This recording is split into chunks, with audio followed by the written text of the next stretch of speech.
Hi everyone, this is Pastor Dan from Calvary Chapel, Cle Elum, Washington.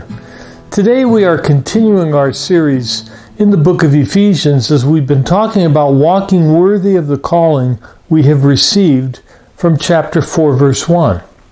As we've been dealing with this very practical section, we've been talking about how this section applies to the various aspects of our lives. We've talked about how we can walk in righteousness and holiness. We've talked about how we can walk in love with others. We've talked about how we can walk as children of the light.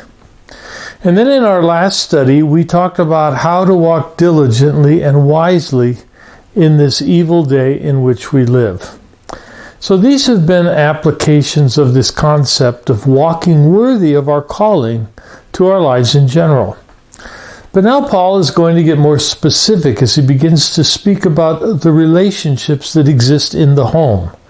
First, he's going to deal with what it means for a wife to walk worthy of the calling on her life as a wife. Then he will talk about what it means for a husband to walk worthy of the calling on his life, and again, as a husband. Then he will talk about what it means for children to walk worthy of the calling on their lives as children. Then he'll speak to fathers, then to employees, then to employers. So from chapter 4 to the present, this section is really all about what it means to walk worthy of our calling in the various aspects of our lives. As we start to get into the roles of husband, wife, and children, if you know somebody who you think might benefit from this, please let them know about these encouraging words so that they might benefit from them. Tell them how they can watch them, Facebook, YouTube, on our church website. I promise they will all be biblically based with a little humor and hopefully some godly wisdom as we move along. So now we consider the role of the wife. Wives walking worthy, as I'm calling this. Remember, it was God who ordained marriage. God had created the entire universe up to and including man, and when he looked at man, he saw that the creation of man was very good. But then afterwards, he looked at Adam's aloneness, and he said that Adam's aloneness was not good. No doubt Adam had a wonderful relationship with God, but God knew that Adam needed something more. And so he made Adam fall into a deep sleep, and from his side he made Eve. Adam wakes up, and he sees Eve, and immediately recognizes that she is from him. He makes that incredible statement, "This is now bone of my bones and flesh of my flesh. She shall be called woman because she was taken out of man." And it was there in the Garden of Eden that God ordained and sanctioned marriage. So began this incredible union between a man and a woman. Now there are a number of guys who have taken this idea of a wife's submission and made it into something that God never had intended it to be. Here's an example. A man had just finished reading his book called Man of the House when he started his commute home from work. When he reached home, he stormed into the house and he walked directly up to his wife. Pointing his finger in her face, he said, "From now on, I want you to know that I am the man of this house and my word is law.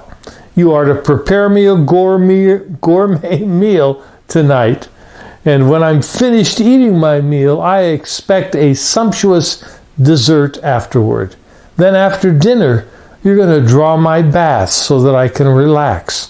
And when I'm finished with my bath, guess who's going to dress me and comb my hair?"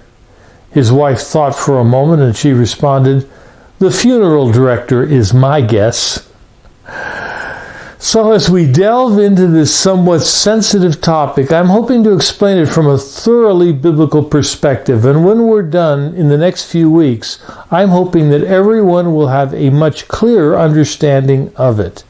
It's really a very important topic because as wives begin to understand it from God's perspective, it will really help them as they seek to walk worthy of the calling that God has placed on them.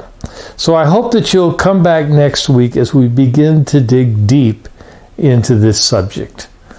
Well, I know we haven't covered much territory today, but I hope it's been an encouragement to you. If it has, would you do me a favor?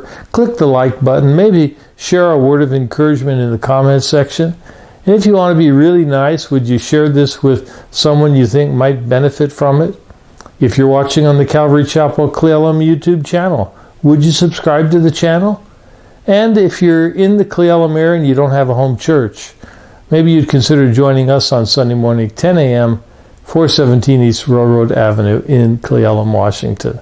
Again, this is Pastor Dan from Calvary Chapel Cle Elum. Thanks for taking the time to be with me today. May God bless you. May He keep you.